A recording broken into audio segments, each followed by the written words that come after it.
প্রার্থনা ছাড়া আর কিচ্ছু করার নেই আমাদের এখানে। বেগম খালেদা জিয়ার বাংলাদেশের যে বর্ণাঢ্য ইতিহাস, এই ইতিহাসকে যদি আপনারা পর্যালোচনা করেন দেখবেন যে একটা দেশে একটা নেত্রী কিভাবে এত পরিশ্রম করতে পারে, এত অসহ্য বিরোধী যন্ত্রণা সহ্য করতে পারে। এটা নেলসন ম্যান্ডেলার মতো আমরা দেশনেত্রী বেগম খালেদা জিয়ার ত্যাগকে আজীবন স্মরণ রাখবো ইনশাআল্লাহ।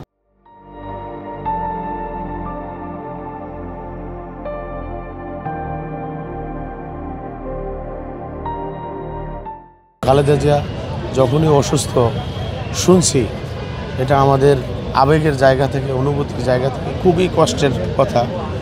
আমি মুন্সিগঞ্জে ছিলাম, মুন্সিগঞ্জ থেকে শোনার পরে 1 সেকেন্ড থাকতে পারিনি। আমরা আয়সা পড়ছি, এই হসপিটালে আসছি, খুবই খারাপ লাগছে, খুব খারাপ লাগতেছে। অনুভূতি বোঝানো যাবে না।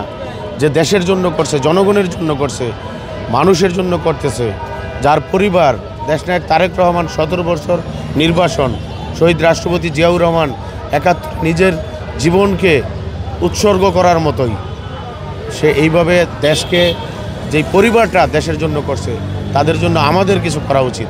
কিন্তু আমরা কোনো আল্লাহর প্রার্থনা ছাড়া আর কিচ্ছু করার নেই আমাদের এখানে। আমরা চাই যে দেশনেত্রী বেগম খালেদা জিয়াকে দেশের বাইরে সুচিকিৎসার জন্য, তার যদি কন্ডিশন আল্লাহর রহমতে দেশের বাইরে নেওয়ার পজিশন থাকে তাইলে নিয়ে যাওয়া খুবই জরুরি। আমি বলবো বিশেষ করে যদি সম্ভব হয়, লন্ডনে গতবার চিকিৎসা খুবই ভালো হয়েছিল। আমরা আশা করব যে লন্ডনে চিকিৎসাটা করলেই দেশনেত্রী বেগম খালেদা জিয়ার জন্য ভালো হবে বলে আমরা মনে করি। আমরা আশা করি যে ওখানে আমাদের দেশনায়ক তারেক রহমান আছে, তার তত্ত্বাবধানে যদি চিকিৎসাটা হয়, ম্যাডাম ইনশাল্লাহ সুস্থ হয়ে যাবে। আমার নাম শামীম মোল্লা, আমি বাংলাদেশ জাতীয়তাবাদী দল মুন্সিগঞ্জ জেলা শাখার একজন মেম্বার।